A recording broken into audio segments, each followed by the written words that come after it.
Everyone, welcome to this really important Massey dialogue. My name is Omayra Issa.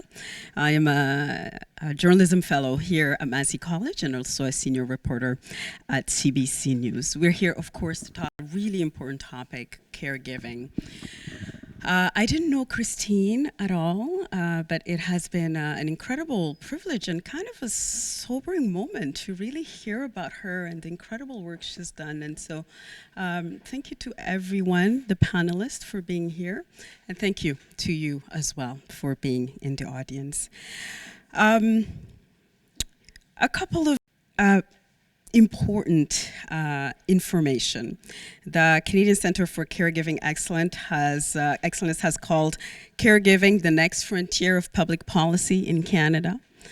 Caregivers are the unseen architects of so many sectors: healthcare, of course, social services, disability services, and the economic value of caregiving in our country is immense, phenomenal. We're talking about $97.1 billion annually. That's roughly 4.2% of the GDP. We will get to talk about care economies in our country, but also globally. 1 in 4 Canadians is a caregiver to a family member or a friend. So some people are very familiar with that because that statistically, some of us here would have had that experience. So, but people are at a breaking point. Caregivers in Canada are going through strenuous conditions, and we're here to talk about that. For that important conversation, I am with, and we'll go this way, starting with. I will not get into introductions because we need to get into the conversation. I think we've already done the biographical introductions. But Liv Mendelsohn is the Executive Director of the Canadian Centre for Caregiving Excellence. We've got Jamie Janeiro, who is Policy and Government Relations, also at the Canadian Centre for Caregiving Excellence. Dr. Peng, who is the Director of the Centre for Policy, and of course, Maddy, who is a junior fellow here at Massey and a PhD candidate, as we have heard, in the sector of disability studies. I have a question for all of you panelists. Who are the caregivers in Canada, and how are Canada's caregivers doing? Let's start with Liv. The caregivers in Canada are all of us. Caregiving happens in every family. I think caregiving is at the heart of community and how we take care of each other. And so the StatsCan numbers are that 1 in 4 Canadians is a caregiver, and that will soon be 1 in 2. But we also know from our own stories that all of our lives are wrapped and intersect with caregiving. How are they doing is a very big question.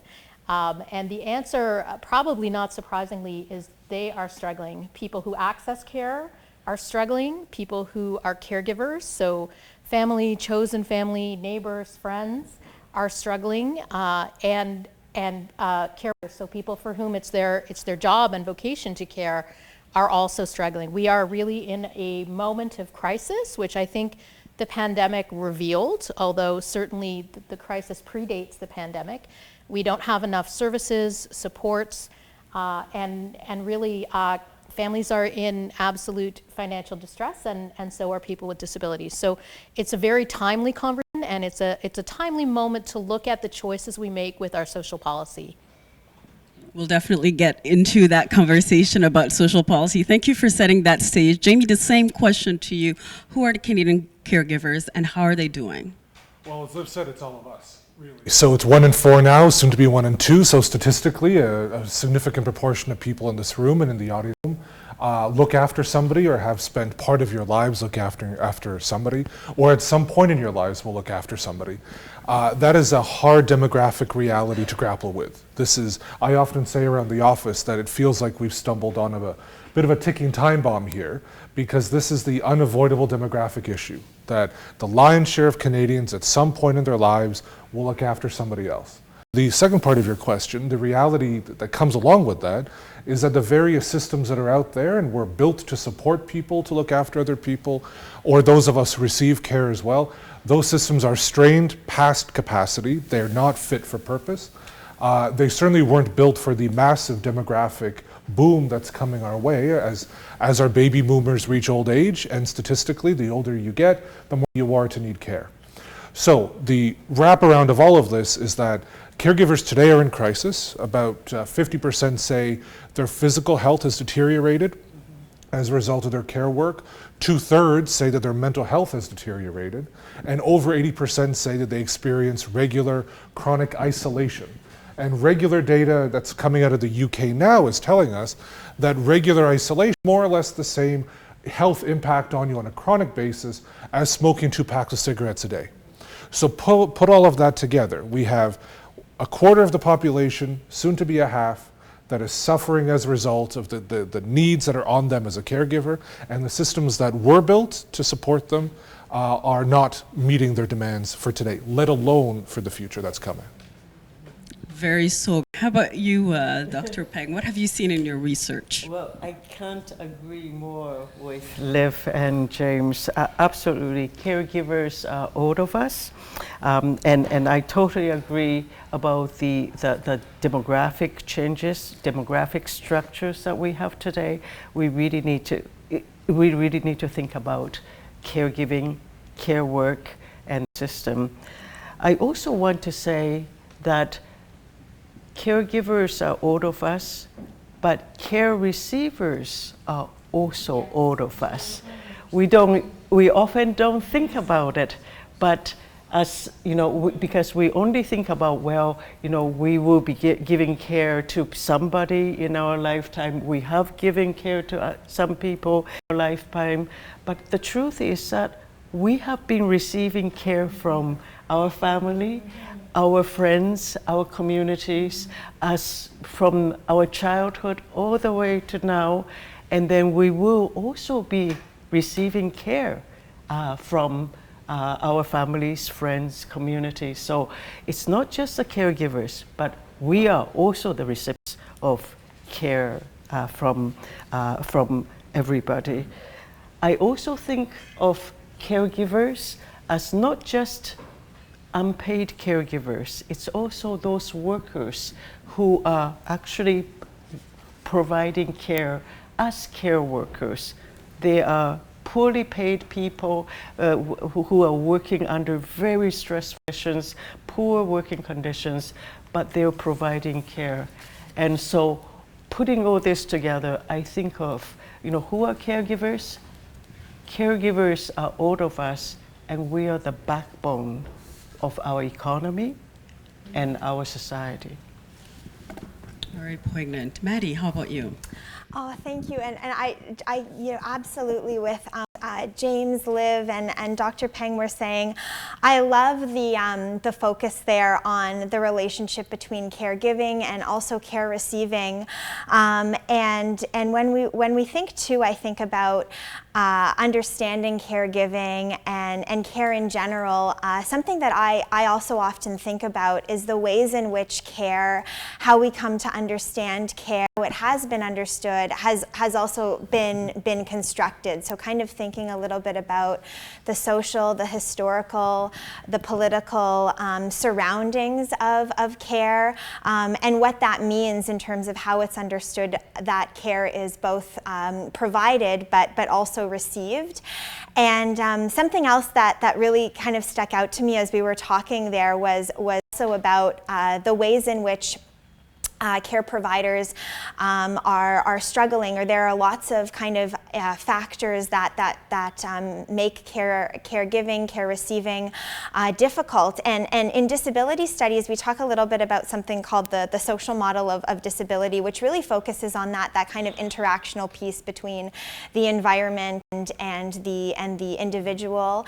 And I think when I think about caregiving and care in general, that interaction is there. But even going going a little bit further than that, and thinking about when we think about care, when we think about caregiving and care receiving, what are we also bringing with us, or what is coming with that, such as those historical, cultural, social, and political contexts. That's a fantastic point. What is coming with us? So let's talk a little bit about that. Let's really get into that. What are the challenges that caregivers are facing in this current condition that in the current conditions that they're operating? And Maddy, I'll start with you. Oh, great. So I think when we think about challenges, we will probably get into a little bit of this too with Liv, James, and Dr. Peng. I know that Liv and James and the Canadian Centre for Caregiving Excellence recently came out with the white paper on caregiving in Canada. And I think, when we think about caregiving challenges, there's so much that we can talk about there. We can think about economics, we can think about family supports, we can think about parenting and parenthood, and I think that we can, and this is a little bit of something that I do in a little bit of my research, is thinking about the ways in which care is often something that can be kind of this almost something that you think you might know what it looks like, or it's almost this kind of taken for granted means of I know I'm doing care, or I know what I would be doing, but then I feel like I'm not doing it. So it's sort of care comes with so many expectations. Those can be social, they can be cultural, they can be historical. And I think that one of the challenges that may stem from thinking about those expectations is also thinking about not only those expectations, but of thinking of yourself as perhaps not meeting them, and then how that in and of itself can kind of be feeling almost like an individual problem of not caring well enough. But then if we step back from that, or we work a little bit more into those challenges and into those kinds of problems, then I think we can understand the challenges of care and caregiving in a bigger way, and kind of going back to what was addressed in the white paper, the economic, the social, the political systems and structures that prevent or make caregiving difficult and also care receiving difficult in many ways. That's a really good point, and I want to go to you, Liv, because the white paper was a very illuminating research paper that looked at the systemic barriers and looked at different areas. What are the challenges systemically that caregivers are facing across our country? And I would imagine they're not all facing the same kind of challenges, I right? think if you talk to individual caregivers, and we talked to hundreds of caregivers in preparing this work, it looks on the surface that they're facing different barriers, different challenges, and same thing for care providers and for people who access care. And that's true, and certainly within individual communities there are different barriers. Certainly racialized caregivers face different barriers. LGBTQ plus caregivers face different barriers, and those are real and those are there. But there are some common threads that are rooted in the insufficient supports. And I think it's really important to hear the stories of individual caregivers, but also to look at where the system is failing and falling apart. And I would say, to Maddy's point about the construction, I think we can learn a lot, and what we're trying to do at the center is really build a care movement in Canada that is based in interdependence, in the understanding that we care for each other, that, as we said, we're all receiving care. So where are those systems that support us, and how can we bring together groups that have been traditionally quite siloed? So the world of aging and the world of disability and have not always been at the same table. And the world of care providers, domestic workers, home health care aides, PSWs, DSPs have also been excluded from most tables. So how do we bring together all of those people with the common understanding that we're facing the same crisis? It's coming at us from different places, but actually the solutions rest in policy that is going to support and lift us all. And I'm going to turn it to James, if I can, because the white paper is in many ways his baby, and I will let him get into that. There we go. There it is. Some Thank product you. placement for you. Right here, for anybody who can't see it, it's available online. Hot commodity. So I'll... Jamie, here's an invitation. Definitely tell us about the challenges, but also give us an understanding of the specific needs, depending on what spaces these caregivers are operating in. So maybe I can start with economics. Sure. So again, we live in a world of statistical realities. Some hard numbers are very difficult to ignore, so I'll give you one of them. 60% of caregivers say that at some point in their lives, they have had to take time off work to care for somebody else.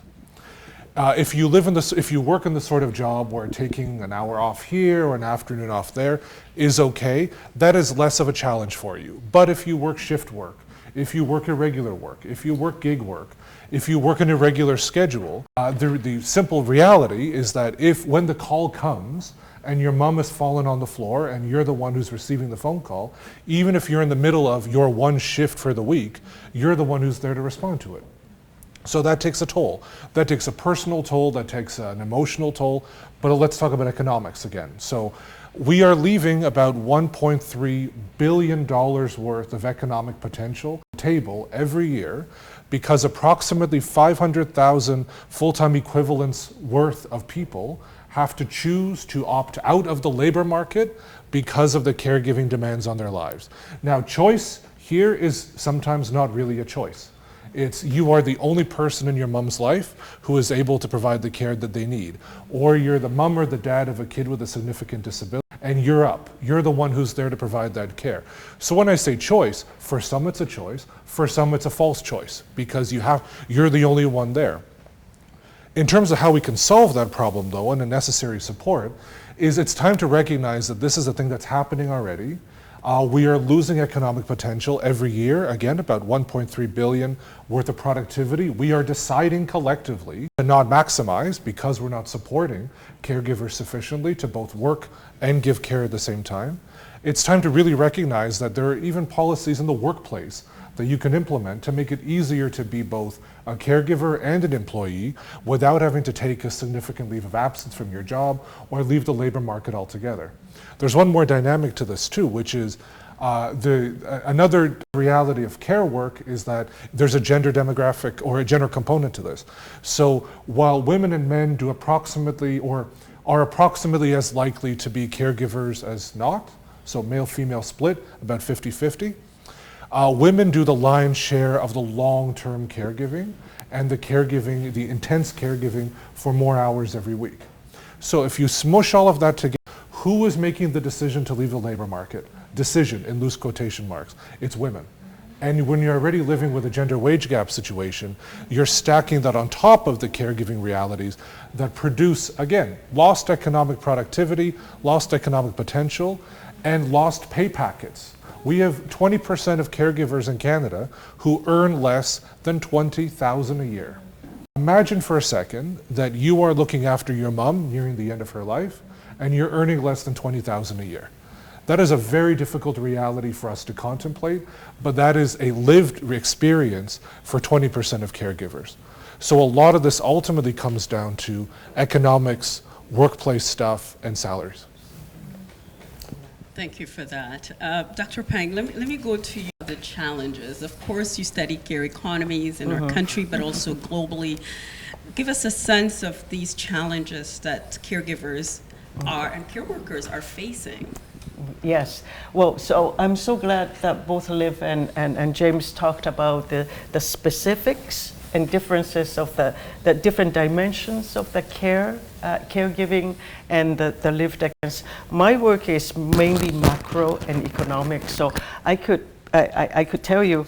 So, for example, I think even though caregivers have different individual experience based on their different contexts, I think there are some really key common challenges that they all face. And I would say, just point out two things. One is really their invisibility and the lack of recognition. And what I'm saying that is, if you read this this white paper, you know, it shows that, for example, that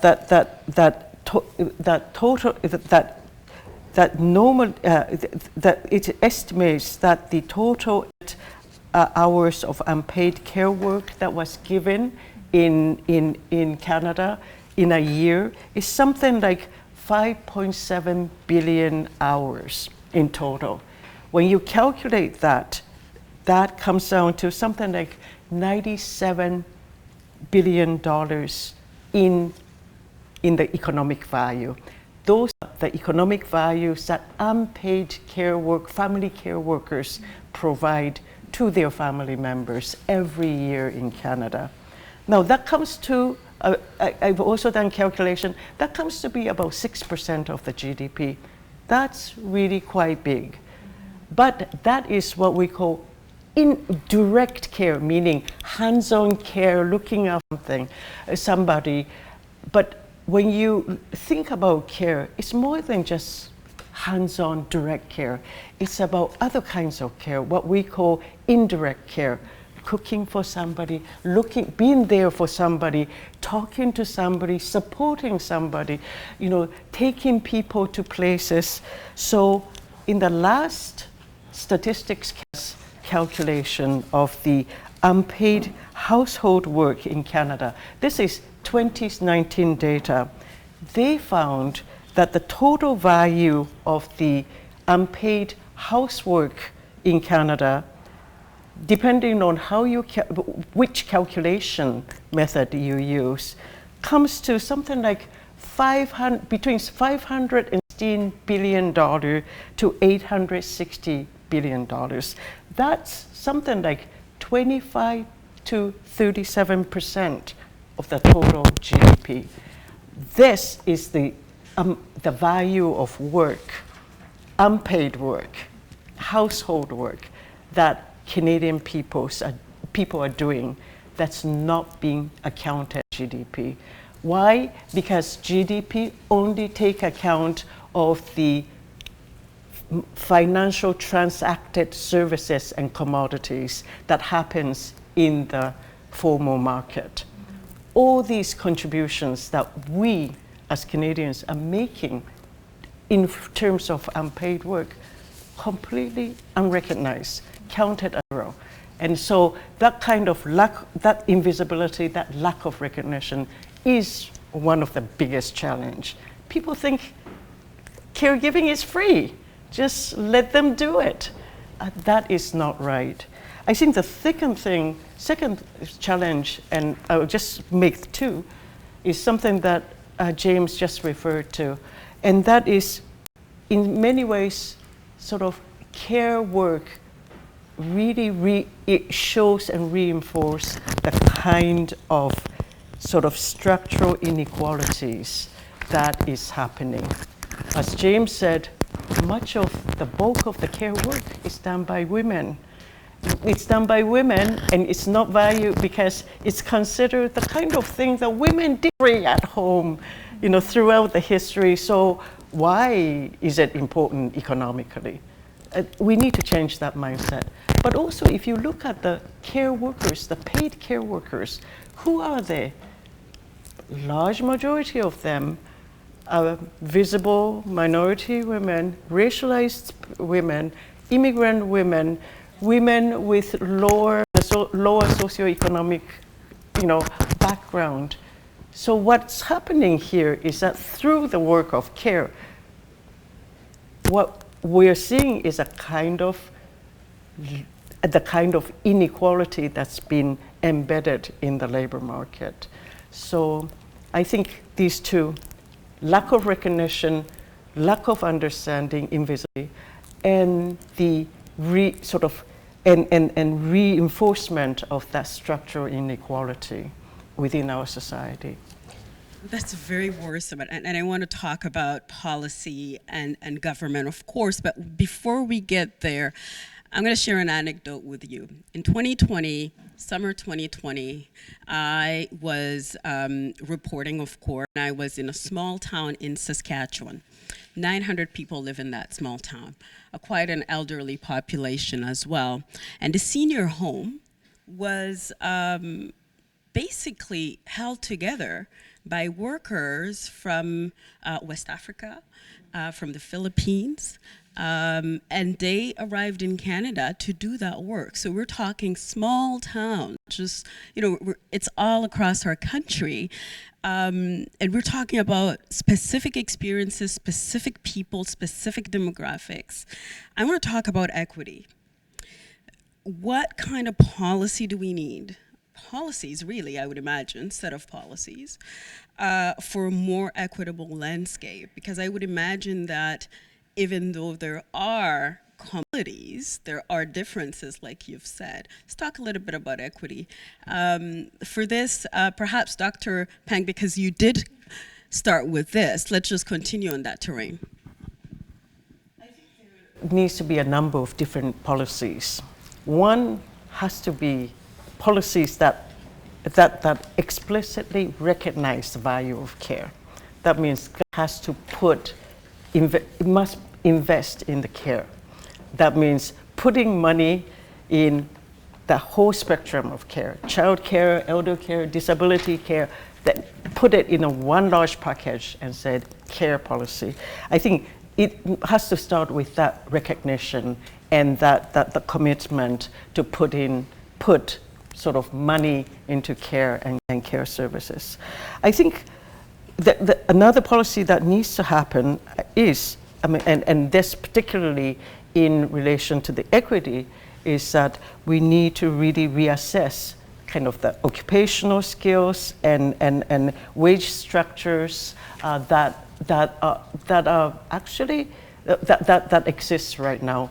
What we have in terms of the skills and wage structures in the labor market today, to me, is a 19th and 20th century industrial sort of definition of labor, right?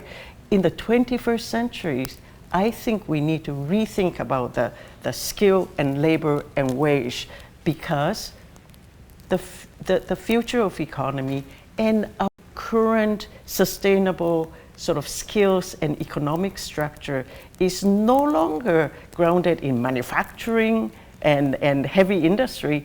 It is in the care and services and other kind of value added. And so I think if we could really rethink about the skills of care work, it's actually a highly good work. I don't understand why it's so devalued. It's devalued, and therefore it gets pushed down to, people with less access and less opportunities. I think if we could rethink about the skill of the care work and really sort of set the wages appropriate to that skill, I think that is important. That then also means we need to put more effort, policies need to put more effort into the skills development and certification and wage structure, working conditions for these people. I think so, and so that kind of wage equality will not result in the kind of gender, racial, structural inequality that we keep reproducing. Right. Maddy, let me get to you, because I think from the onset you invited all of us to expand our thinking and look at historical perspective, sociological, etc. So in terms of equity, what do you mean? How can we make sure that policies do take into account this invisible work that we've talked about, that is performed by so many people, particularly people of color, women of color? Yeah, no, that's such a great question and such a great discussion. And it's been so interesting and important. In talking about care, policy, and equity as well. And I think, as we were all talking, something that kind of came to mind. And it might be something that we can kind of pair in thoughts about policy. And it's something someone named Mia Mingus writes about access intimacy. And basically, in this, it's a blog post, or originally it appeared as a blog post. And Mingus talks about how there's a real intimacy to access that you can't, it's sometimes a little bit slippery, or it's intangible, it's sometimes even a little bit hard to describe. And I think when we talk about policy and care and equity, we can maybe think a little bit about access, intimacy, or the access as well as the intimacy of care. And I think what's really been coming to mind through our discussions is absolutely the ways in which care kind of flows throughout our lives in ways that might not be formalized, either for example through paid work or through policy. And I think that policies, while yes, they are absolutely very, very they're useful, they're important. They can kind of provide a framework. I also think that, you know, what I think we also can think a little bit about too the risks of not only what happens when a policy is not put into place, but what happens when a policy is put into place and who that includes, who it might act as well. And so I think that, and to just, you know, build on what James and Liv have done in the white paper, and also what Dr. Peng was saying about the recognition of care as for instance, invisible forms of care, or as not being recognized or not being legitimized.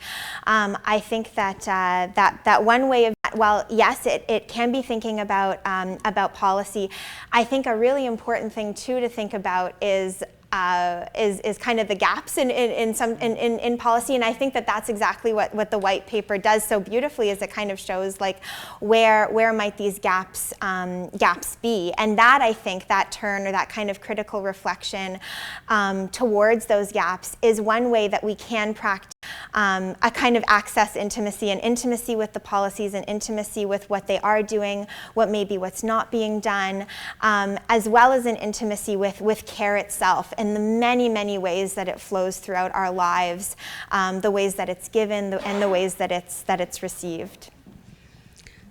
Based on that really interesting expansion, I think, of what we can think of care in our country and beyond, I'd like to go to Liv and talk, because one of the things that the white paper does so beautifully is it also looks at Nunavut, for instance, right? Indigenous communities. So I guess the same question around equity and policy.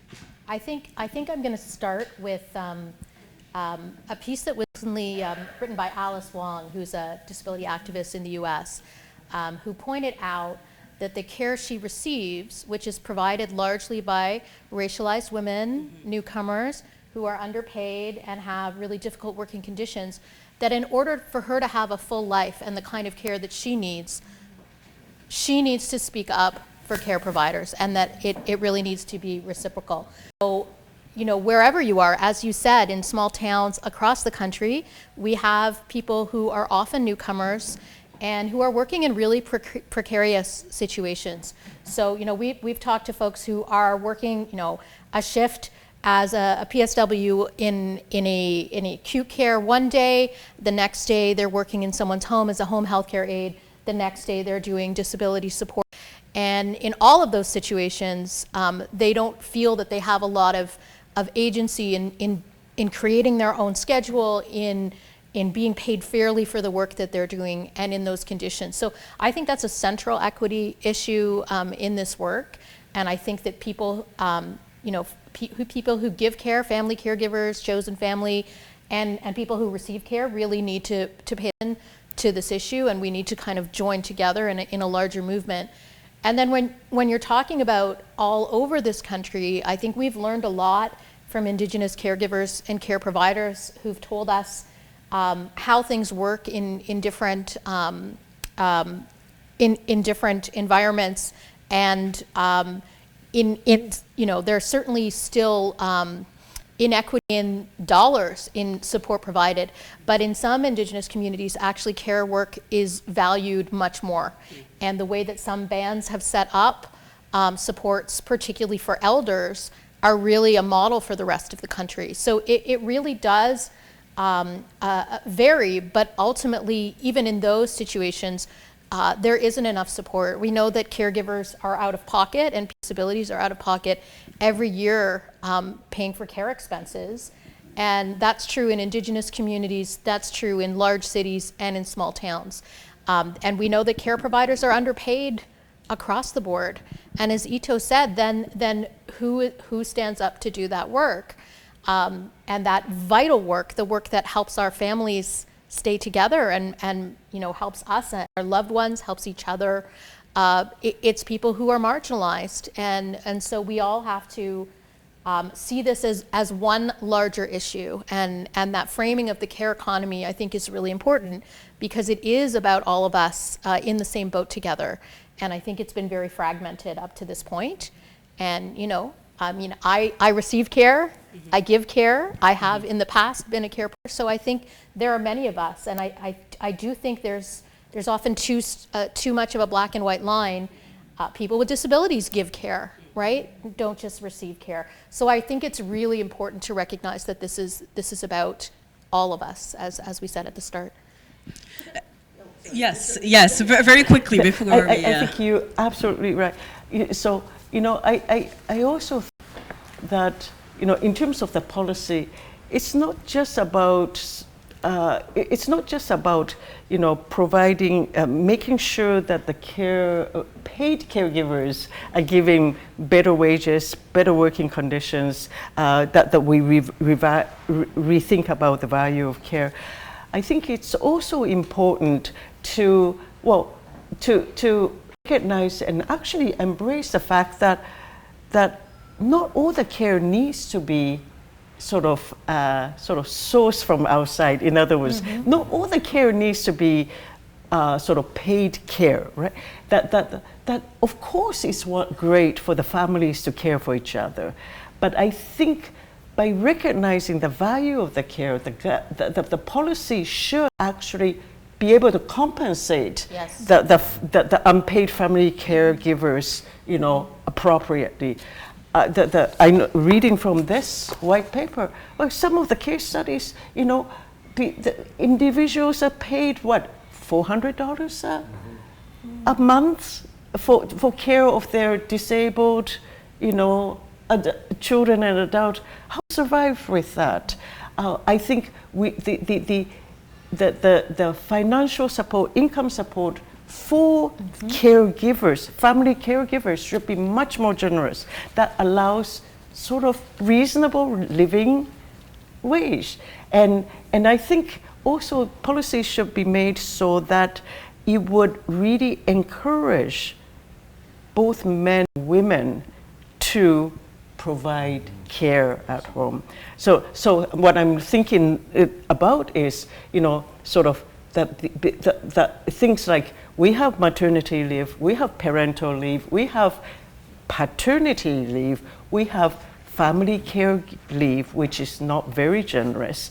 But if we could really target, make those leaves much more generous, targeting men so that men would be incentivized and do more care, take time out from work and do more care, then it doesn't have to be all women's responsibility. Then by men taking more time doing more care, I think it will change not just the kind of our social norms about who should be doing care, how care should be done, but also workplace culture about when you have family care leave, who often ends up taking that leave and sacrificing the future career? It's women. I mean, if it's half and half men and women, it will really change, I think. It will change the social norm. It will change work culture. So it means not just government, but employers sort of really putting time and effort in really reorganizing the workplace practice. I mean, that's a really important invitation to rethink what we think here. Jamie, I want to go to you particularly. I think an important topic here is government action or lack thereof. If it is so important for our GDP, if these individuals are everywhere in our families, in our communities, in our workplaces, if so many of us are impacted by care work and care receiving, why so many barriers from the government perspective? What are you hearing in your conversations?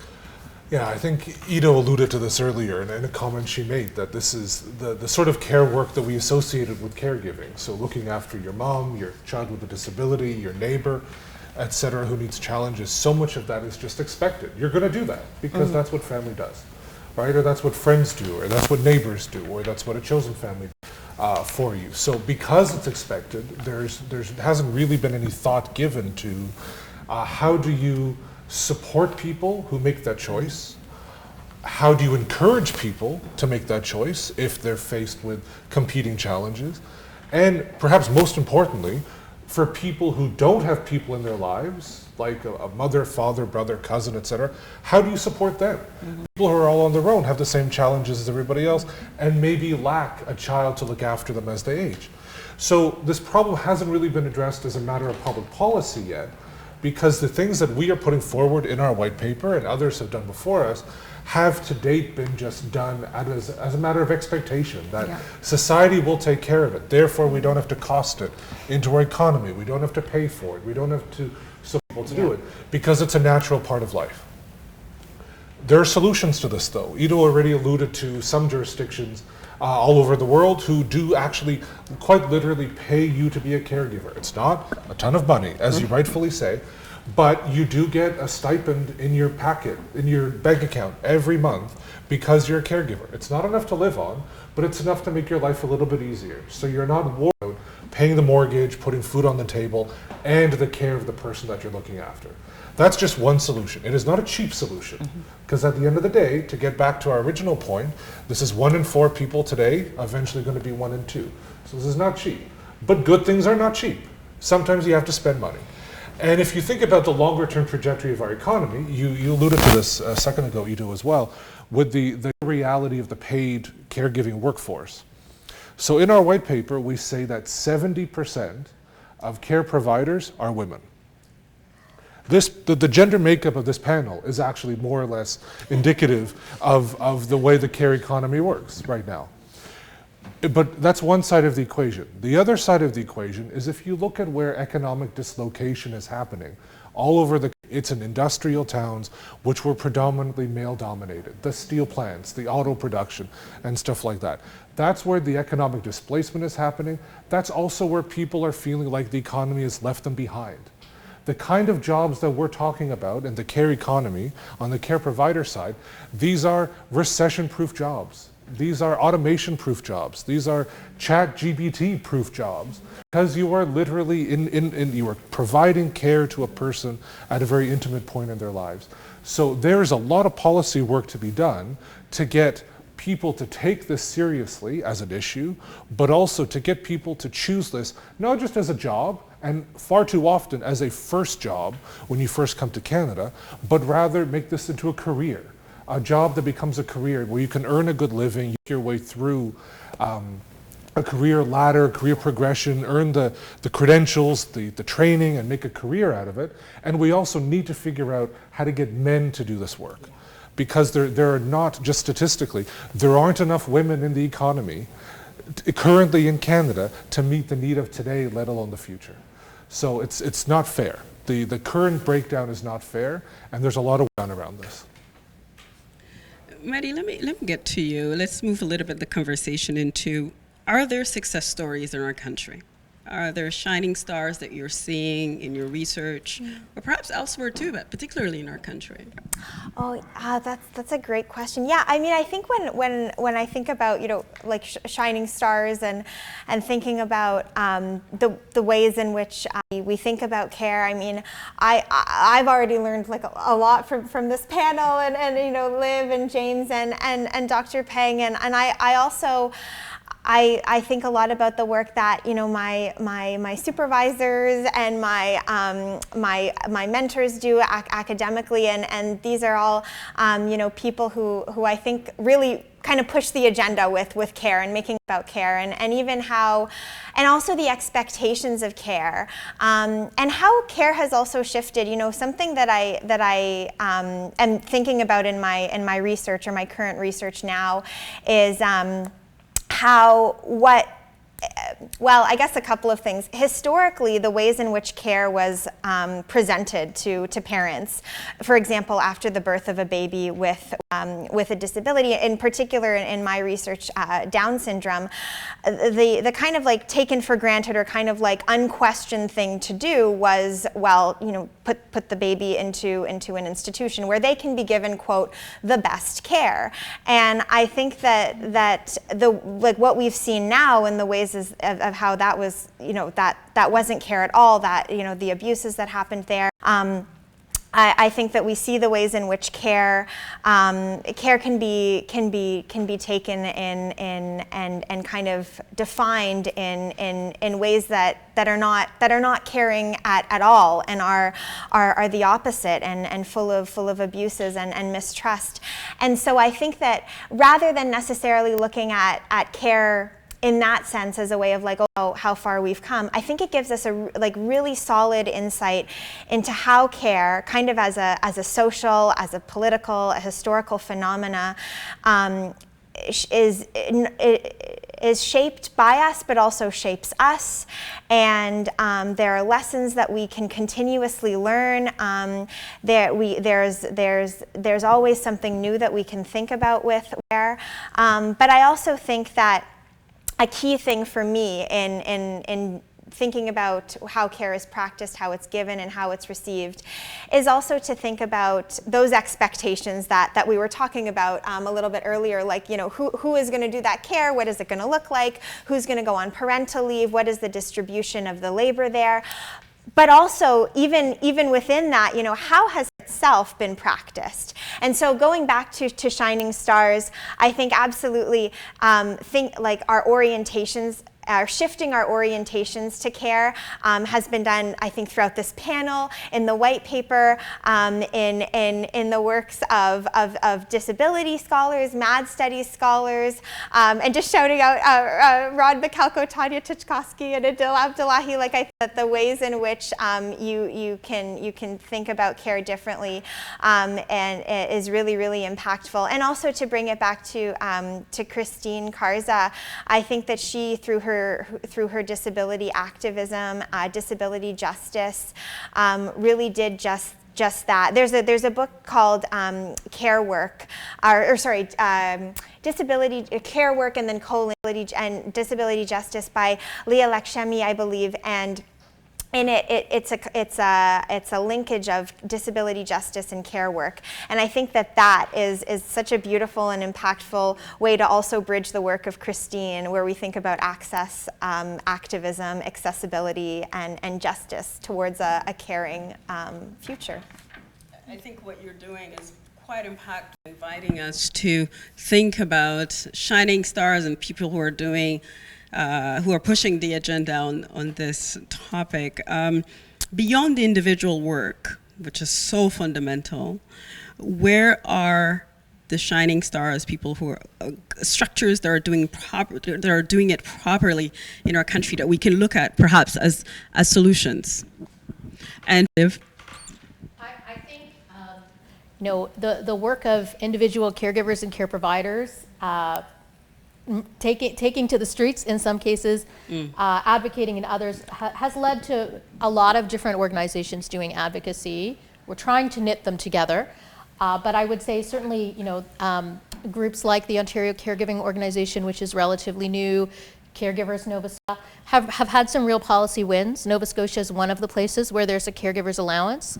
I think we can look also at some employers who've understood the needs of their employees and see caregiving is not just an acute period once. Palliative care is not the only kind of care.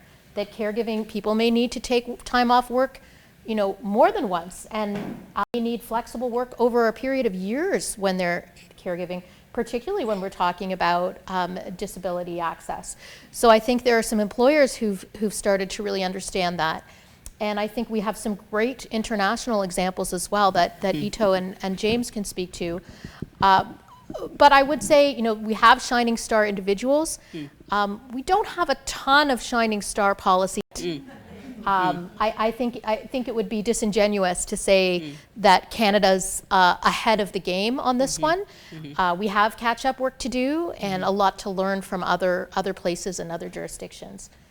Very, very sobering. James, let me go to you. I agree with Liv. It's hard to point to a particularly brightly shining star in Canada. Nova Scotia is one, as you say, Liv. There's a caregiving benefit out there of approximately $400 a month. So, as Ito said earlier, not enough to live on, but it does make a bit of a difference, especially if you're living on the margin, which far too many caregivers are. Parallel sort of situation is in Quebec. So in Quebec, there is a refundable tax credit for caregivers. It is the only refundable tax credit in Canada around caregiving issues. So you receive it through, you file your taxes, you're deemed eligible, you qualify for it, and it turns into a payment of about $1,200 a month, more or less in your mailbox or in your bank account. Again, not a ton of money, but at least on the right path towards money in people's pockets to help them with the challenges of caregiving. If I can give an international example, so beyond our borders, as with a lot of things, I look to Scandinavia for on this thing. So Denmark is really one of those shining stars in many areas, particularly around caring. So in Denmark, let's say that you have received a dementia diagnosis, your early stage dementia. In addition to the various medical and other things that are now part of your life, a local organization that is in your community will show up at your doorstep and say, "Hi, Jim, my name is so-and-so. I am now your entree into the caregiving supports that you were going to receive, or the care supports that you're going to receive. Today you're doing okay. Maybe today you need help with some laundry, or you need some help with doing your groceries because of other challenges. So let's do that today. That's what you need today." A month later, maybe you slip and fall, you hurt your hip. Now you have a bit more mobility issues and you need some with other activities. That same person, or at least that same organization, steps up, meets you where you are, and gives you that extra care. And that one organization is with you over the course of your life until either you no longer need care or far too often you pass away at the end of your life. So there's a lesson there, which is the community meets you where you are with a service guaranteed because you are a member of the community. Once you're in the door, you're in. You no longer have to reapply every 6 months for the same sort of measly benefit that comes your way. You're just in, and as your needs change, the services adapt to meet you. I think there's a lot of lessons we can learn from that. Let's go from Scandinavia then to your research, Dr. Ito. My work is more international, right. so I could give two. I will give two examples, and one on childcare and one on elder care. So the long-term care. So I think here's what crisis and imperatives can drive policy, which then can change culture. And I mean about Japan.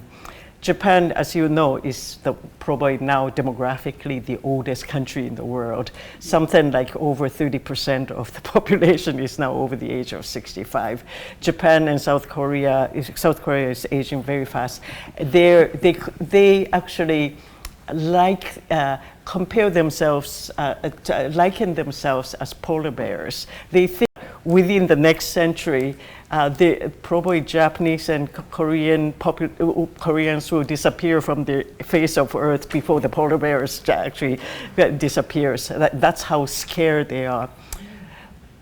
In Japan, in the 1990s, when they realized their population of over 65 has hit over 15%. Which Canada is now 18.8%, right? So yes, now, and it's projected to hit to something like 23% by 2030. So when it happened, Japanese government said, "Oh boy, we've got a problem. The trajectory, fertility rate trajectory shows we're gonna be aging really fast. And they were correct. So what did they do? They looked around for different models. Germany was also aging very, very fast. They introduced public mandatory long-term care insurance in 1996. Basically, anyone over the age of 18 has to pay into this new national social insurance for which, based on the level of your care needs, you will be able to receive a continuum of care, from very simple home-based care, like home helpers coming to help you do chores at home, all the way to institutional care. Japanese looked at that and said, what we need to do. We've got to do change, because we know our demographic projection. We've got to do something now. And within 5 years, they actually introduced the fifth, what they call the fifth national social insurance, long-term care insurance. And it works really well.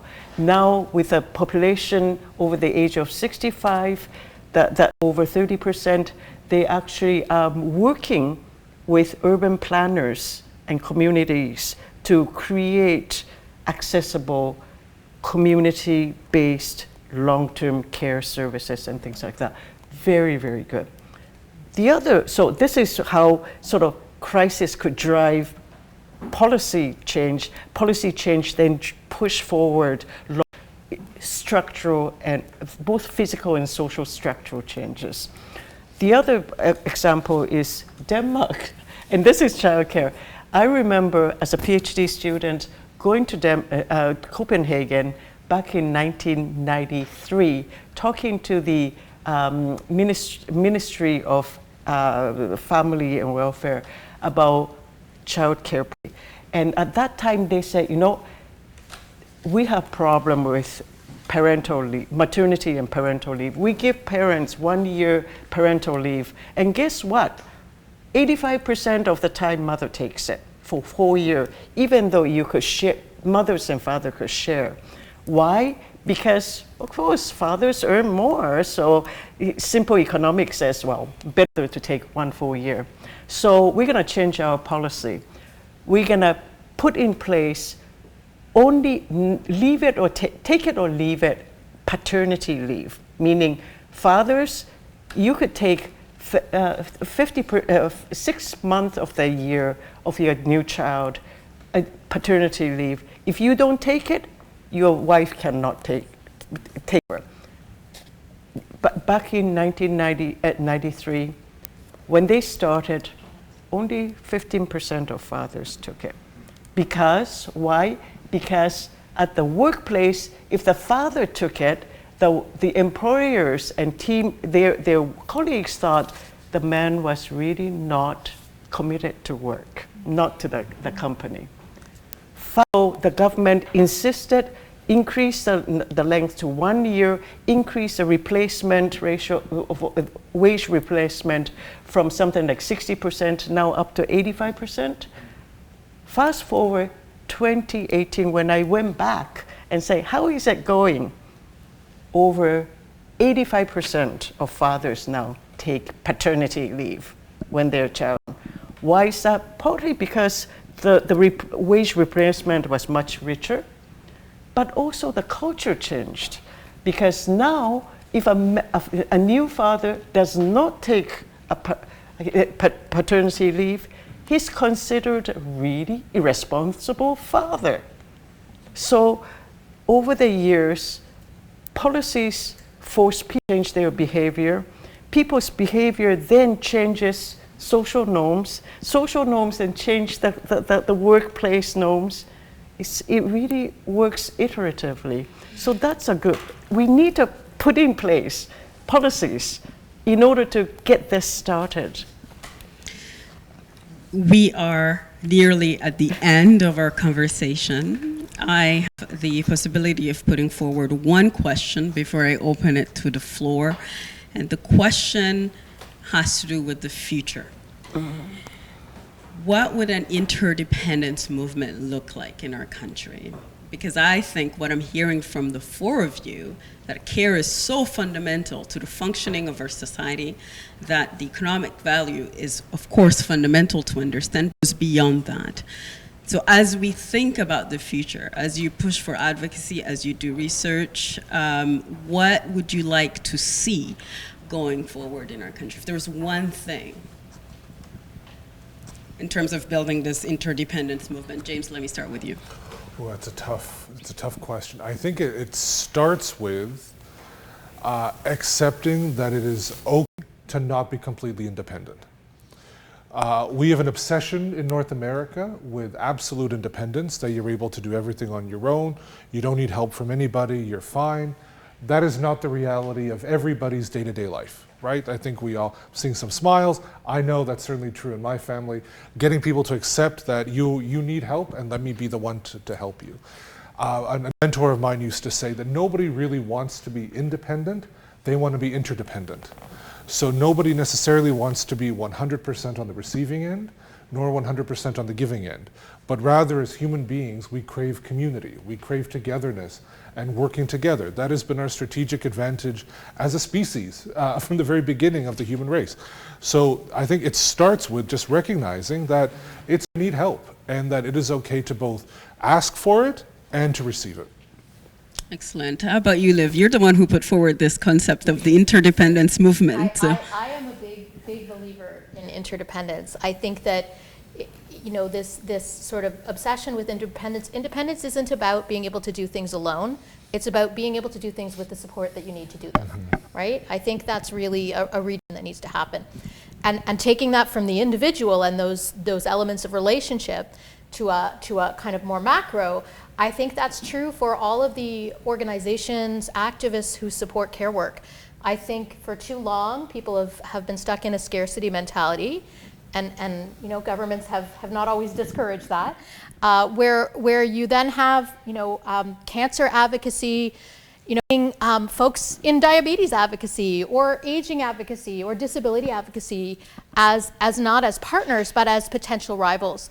And what we need to do is to look at care writ large, and in whatever brings you to need or offer care, whatever pathway you come to being a caregiver, care provider, care receiver, behind that are people who are doing the work and need the care. So I think organizations, this is really part of the work that we're trying to do, is to bring everybody together to the table to understand our common interest and to, you know, ask for a bigger pie instead of all of us fighting over scraps. I think that's really where that sense of interdependence takes us. Building synergy. We have a lot of time. Very quickly, Dr. Peng, if you could. So those are great ideas. So I think for interdependence, I want to see interdependence of care and economy. That our economy is totally dependent on care, that the unpaid care work. So what it means is, one, we need to wrap our GDP, our sort of mainstream economic thinking, and bring care work, both paid and unpaid care work, in the GDP, or we create something new. Second, that the government, once they recognize that the government needs to invest in care, and that means, I don't know, maybe put 2%, 3%, 5% of GDP value in care services and care support. Excellent. Maddy, you get the last word on this important topic as we come to a close. I just want to say I love the turn towards interdependence, and I think that, you know, care for each other can look like so many different things. But when we think about interdependence, we move away from the kind of assumption or the expectation of individual, like, productivity or purpose. I think, like, when we think about interdependence, we think a lot about togetherness. We think about, like Liv was saying, relationships, and also the importance of relationality in the kind of, like, sense of being together, and of working not independently but interdependently, and moving through the the world in those ways, in ways that support each other, that are accessible, that are loving, and that embody care and interdependence. Excellent way of inviting us to think forward. Thank you very much.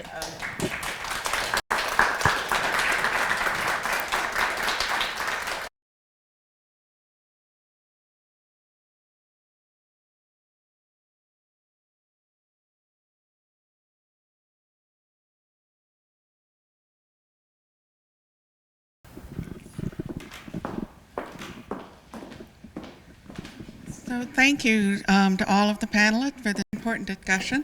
The one thing that I think about as a disability advocate is I think about those who have traditionally received care who now need to become the caregivers, such as children of aging parents, children with disabilities who have aging parents. And what my mind turned was that there's already government funding in the form of the Registered Disability Savings Plan, which, because of barriers to entry for that program, in that you need to qualify for the disability tax credit first, if that barrier to entry was removed, reduced, that provides a lot of access dollars to do so. I think it's needing to take a more overactive, holistic approach to what funding is available. And I'm sure James has already thought of this, but considering the Hobson choice, where it's really no choice at all. And so that's something that tweaked in my mind about the poor take-up on the RDSP that could be very advantageous for when those children are approaching their 59th year. That's at the same time that their parents, typically the caregivers, are in decline.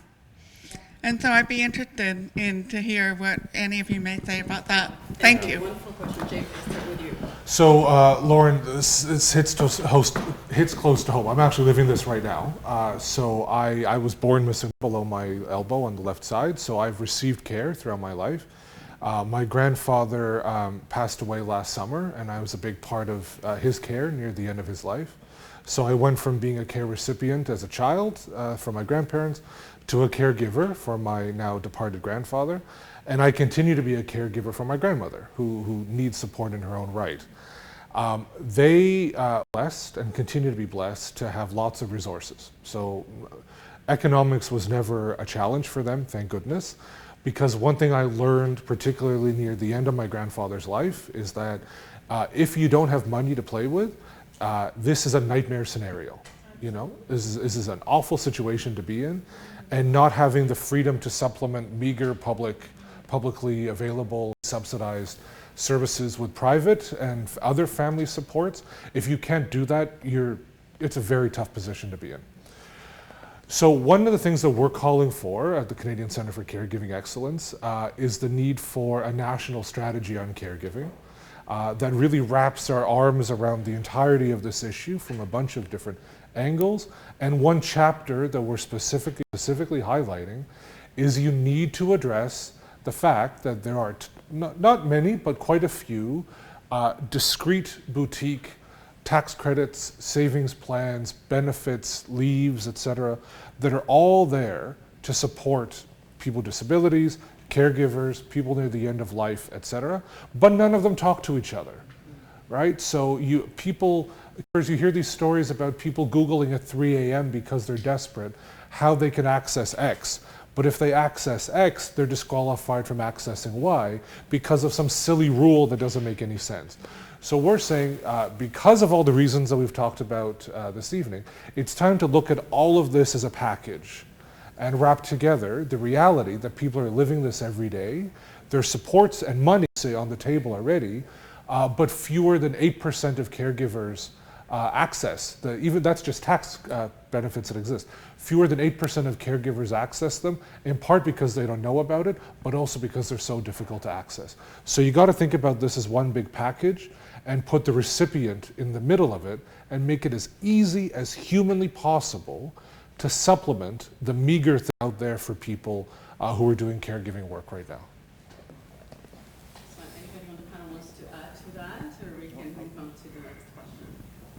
Okay. Well said. Thank you. That's a great idea. Yes.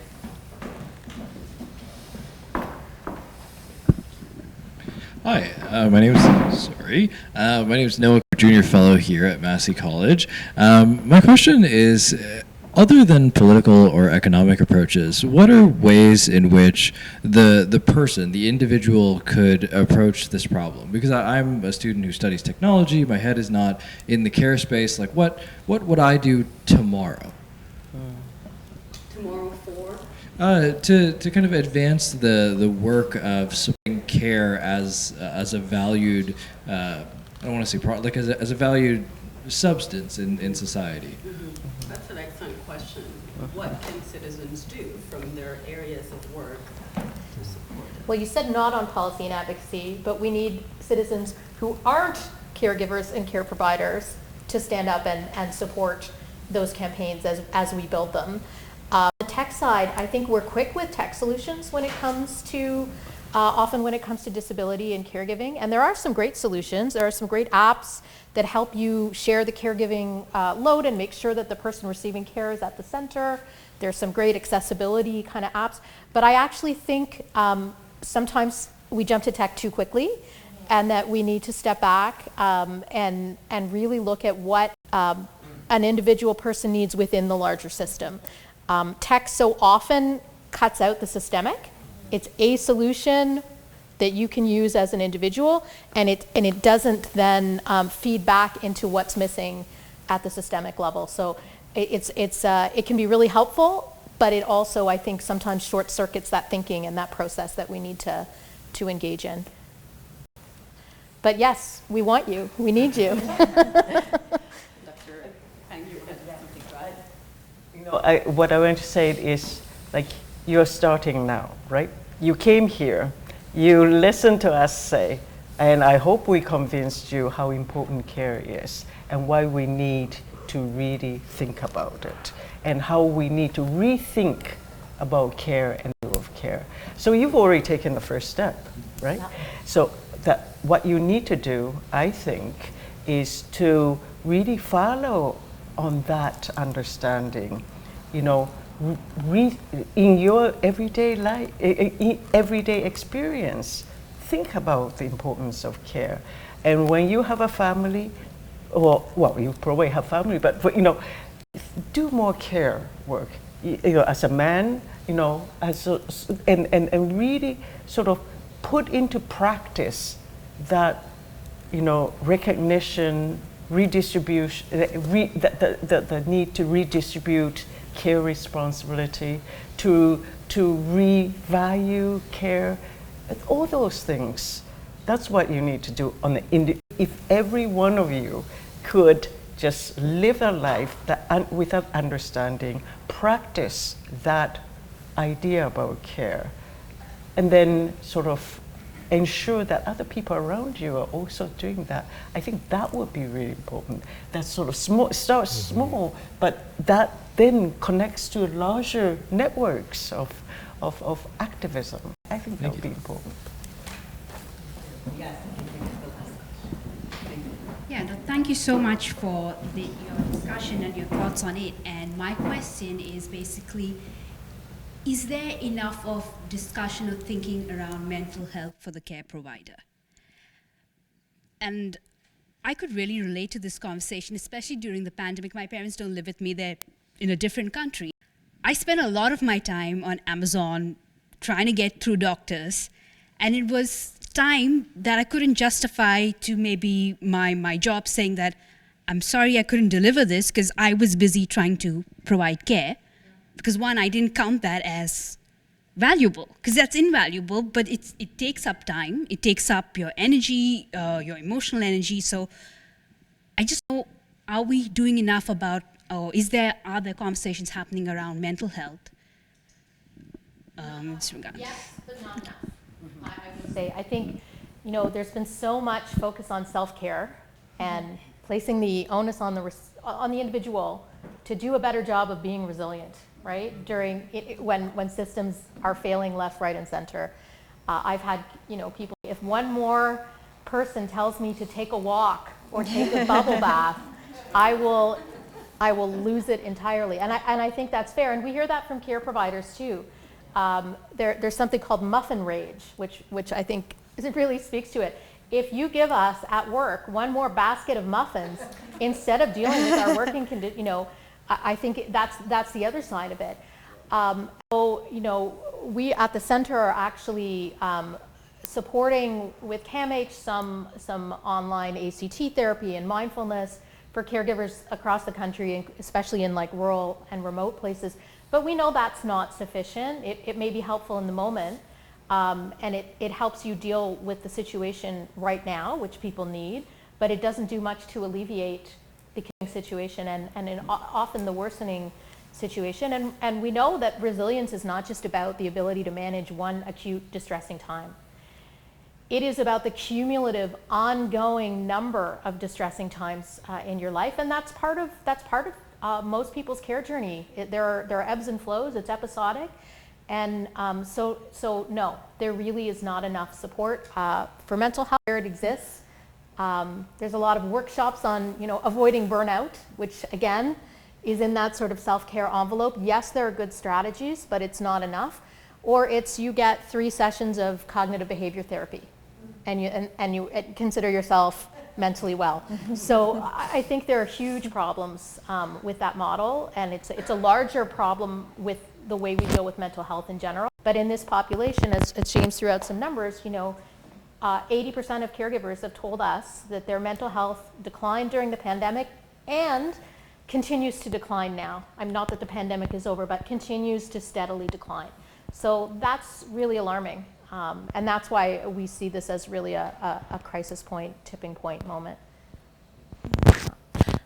Yes, absolutely. Just to really quickly jump off of what you were saying, Liv, especially about resiliency. And I remember reading once like how resiliency is kind of this like almost like springing back or like kind of like malleable form of like going back to what was before. And it really made me think about too, especially with the pandemic and sort of like these calls towards individual responsibilities of but also this call towards like we want to go back to normal, we want to go back to normal, we want to go back to normal. It didn't actually do anything to shift or change kind of these structures of inequity, of oppression, of marginalization that continuously feed into people's experiences with mental health. And like Liv was saying, it was sort of like, oh, you have 3 sessions of CBT and you're done, consider yourself mentally well.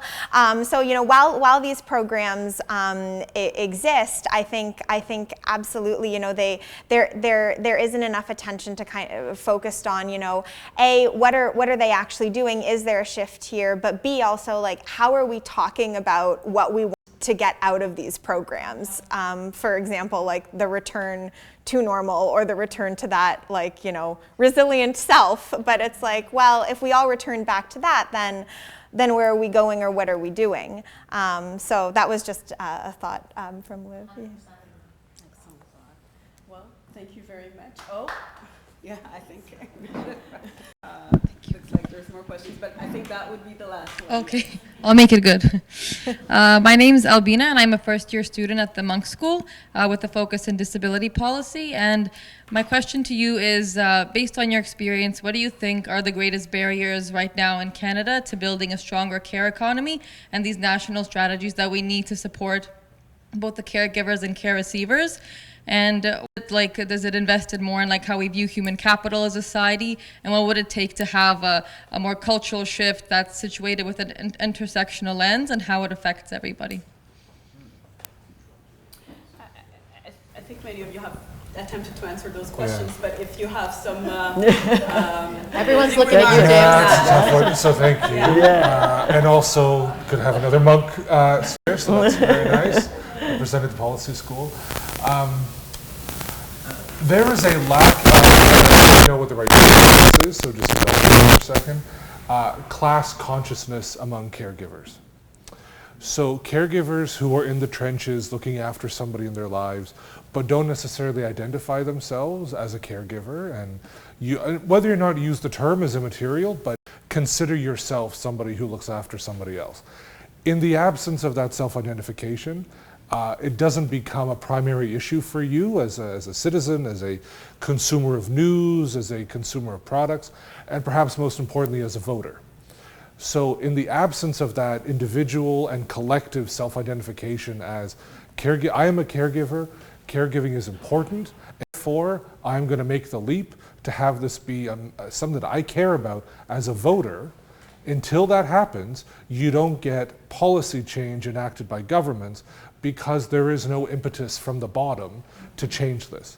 And the kind of the recurring thread through what we've all said is that the demographics don't lie. The numbers are there, and the numbers aren't persuasive enough yet. I've been in some of those halls where you're looking at these numbers, you know the gray tsunami is coming, but you're still not moving because it's a tomorrow problem, not a today problem. So if the hard numbers don't do it, turning this into an election issue, a voting issue, a self-identification and consumer choice issue, I think the absence of that is when seen change yet, and fixing that will result in good change, I hope. And James hates this phrase, but what he's talking about is building power for caregivers and care providers. Yeah. Yes, but I don't like that term, so we don't use it. Yeah.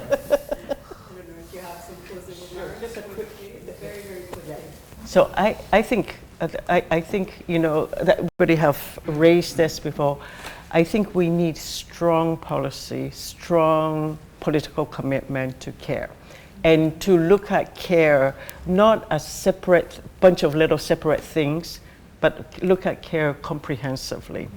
There's already quite a bit of public commitment on childcare. That's great. That's a great start, but care is more than childcare. It's like a whole spectrum of care.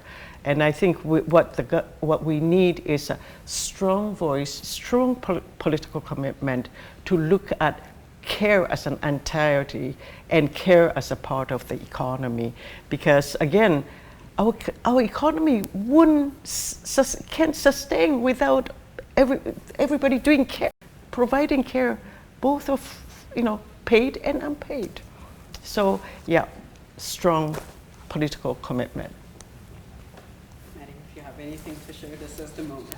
Oh, that was such a great synthesis of what we were talking about, and just to kind of go back to the question of care and interdependence, especially. I think that that's something to really hold close, is the power and possibilities of interdependence and of thinking about care in that way. So. Okay, thank you very much. Thank you for being here.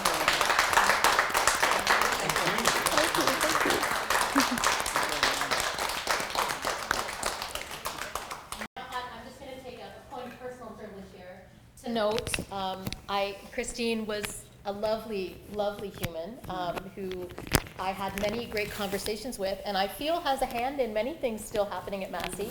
And I would never have met Maddy, and we would not be sitting up here without the invisible hand of Christine, who match-made us through Nathalie, long being here in person. So it's a lovely moment, and I'm so glad we have this time set aside every year to think about Christine's legacy. Yeah, thank you, Liv. Yeah, and thank you, Christine. Yeah.